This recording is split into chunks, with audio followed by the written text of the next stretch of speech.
Hello friends, ಎಲ್ಲರಿಗೂ ನಮಸ್ಕಾರ ಅಂತ ಹೇಳ್ಬಿಟ್ಟು ಸ್ಟಾರ್ಟ್ ಮಾಡ್ತಾಯಿದ್ದೀನಿ. ಇವತ್ತಿನ ವ್ಲಾಗ್ ಬಂದುಬಿಟ್ಟು ಆಂಜನೇಯನ ದೇವಸ್ಥಾನಕ್ಕೆ ಹೋಗಬೇಕಿತ್ತು. ಹಂಗೆ ಸ್ವಲ್ಪ ಕೆಲಸನೇ ಇತ್ತು. ಬನ್ನಿ ಹೋಗೋಣ ಹೇಗಿತ್ತು. ನಾನು ನಮ್ಮಪ್ಪ ಆಂಜನೇಯನ ದೇವಸ್ಥಾನಕ್ಕೆ ಹೊರಟ್ವಿ ಗಾಡಿ ತಗೊಂಡು. ಆಂಜನೇಯನ ದೇವಸ್ಥಾನ ಬಂತು. ಇನ್ನೇನು ಒಳಗಡೆ ಹೋಗಬೇಕಿತ್ತು. ಒಳಗಡೆ ಹೋಗ್ಬಿಟ್ಟು ನಮಸ್ಕಾರ ಮಾಡ್ಕೊಂಡು ಮೇನ್ ಬಾಗಿಲ ಹತ್ರ ಒಳಗಡೆ ಬಂದ್ವಿ.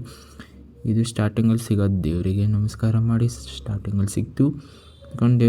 ದೇವ್ರಿಗೆ ನಮಸ್ಕಾರ ಹೊಡೆದು ಆಮೇಲೆ ಈ ದೇವ್ರಿಗೂ ನಮಸ್ಕಾರ ಮಾಡ್ಕೊಂಡು ಆಂಜನೇಯನ ದೇವಸ್ಥಾನಕ್ಕೆ ಬೊಟ್ಟು ಇಟ್ಕೊಂಡು ಬಂದು ಪ್ರಸಾದ ಕೊಟ್ಟಿದ್ರು. ಪ್ರಸಾದ ತಿಂದ್ಕೊಂಡು ಮೇನ್ ಈ ಸ್ಟ್ಯಾಚು ಹತ್ರ ಬಂದುಬಿಟ್ಟು ಒಂದು ಫೋಟೋ ತೊಗೊಂಡು ವೀಡಿಯೋ ತೊಗೊಂಡು ಸೀದಾ ನನ್ನ ಮನೆಗೆ ಬಂದೆ.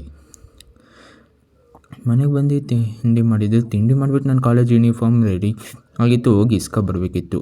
ಹಾಗಾಗಿ ಬಂದು ಇಸ್ಕೊಂಡು ನನ್ನ ಮನೆಗೆ ಬಂದು ಕಾರ್ ತೊಳಿಬೇಕಿತ್ತು. ಕಾರ್ ಫುಲ್ಲು ಕ್ಲೀನ್ ಮಾಡ್ತಾಯಿದ್ವಿ ನಾನು ನಮ್ಮಪ್ಪ ಸೇರಿಕೊಂಡು. ಕಾರೆಲ್ಲ ತೊಳೆದಾದ್ಮೇಲೆ ಕಾರ್ ನೀಟಾಗಿ ಹಿಂಗಾಗಿತ್ತು.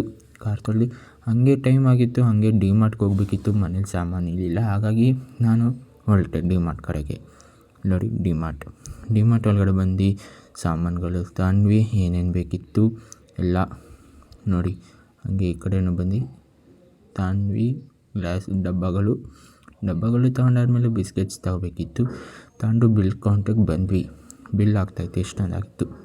ಬಿಲ್ ಮಾಡಿಸ್ಕೊಂಡು ನಾವು ಸೀದಾ ಈಚೆ ಕಡೆಗೆ ಬಂದ್ವಿ. ಬಿಲ್ ನೋಡಿದ್ರೆ ಎಷ್ಟಾಗಿತ್ತು. ಹಿಂಗಾಗ್ಬಿಟ್ಟು ಹೊಟ್ಟೆ ಹಸಿತಾಯಿತ್ತು ಅಂತ ಬೇಲ್ಪುರಿ ತೊಗೊಂಡು ನಾನು ಸೀದಾ ಮನೆಗೆ ಬಂದೆ. ಯಾರ್ಯಾರು ಇನ್ನೂ ನನ್ನ ಚಾನಲ್ ಸಬ್ಸ್ಕ್ರೈಬ್ ಮಾಡಿಲ್ಲ, ಬೇಗ ಚಾನಲ್ನ ಸಬ್ಸ್ಕ್ರೈಬ್ ಮಾಡಿ. Thank you friends, bye.